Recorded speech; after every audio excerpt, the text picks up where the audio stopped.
Oui, Monsieur le Président, mes chers collègues, Mesdames et Messieurs.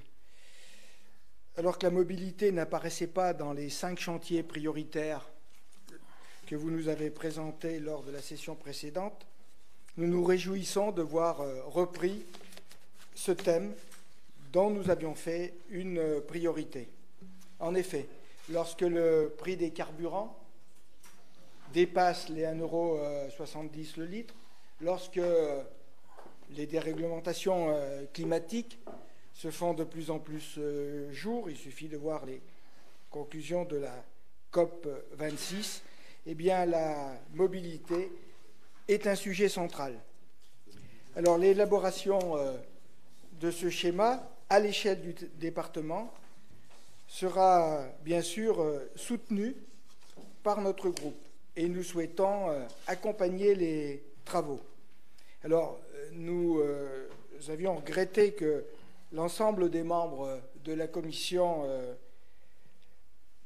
qui portent notamment le nom des routes, mais aussi de la mobilité, ne soient pas membres du comité de pilotage, mais nous venons de comprendre par les propos de notre directeur général adjoint que l'ensemble des conseillers départementaux seront donc associés à ces travaux. Pour rappel, nous proposions un certain nombre de choses sur le développement des cheminements doux, tout particulièrement l'aménagement, chaque fois que cela est possible, des surlargeurs de nos routes départementales en voie cyclable. La liaison de l'ensemble des villages des cantons en mode doux et bien évidemment la sécurisation des centres-bourgs.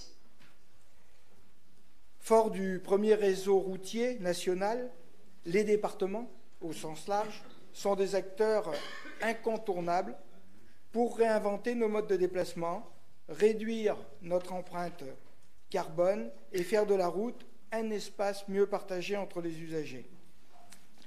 Aussi, il faut s'engager à prendre en compte systématiquement la dimension des voies cyclables dans les travaux d'aménagement routier, à créer un maillage de bornes de recharge électrique sur l'ensemble du territoire départemental et aussi multiplier des itinéraires cyclables à valeur touristique. Alors concernant les bornes de recharge électrique, mais également de nouveaux modes peut-être de développement d'outils numériques à destination des touristes d'une part, mais aussi et surtout des habitants pour faciliter leur déplacement de façon à diminuer au maximum l'autosolisme, eh bien, nous pensons que également la SEM Léa et l'association du syndicat de e-communication a toute sa place dans ce schéma.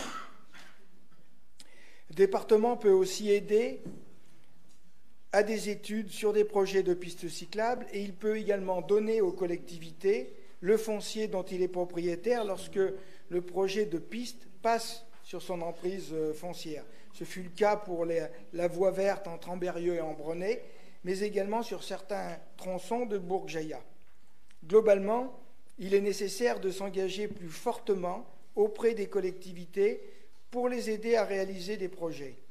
Le conseil départemental ne doit pas oublier, mais Monsieur le directeur général adjoint y est largement revenu, bien évidemment, ses propres voiries et l'entretien notamment de ses propres voiries, tout particulièrement en termes de sécurité, mais il devra aussi porter lui-même de grands itinéraires autres que via Rona et via Sona pour connecter des villes ou des bassins d'emploi.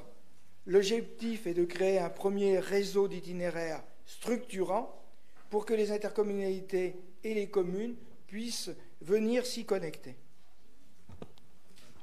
Bien, merci Monsieur le conseiller Larmangin. Déjà, je me réjouis que vous-même et votre groupe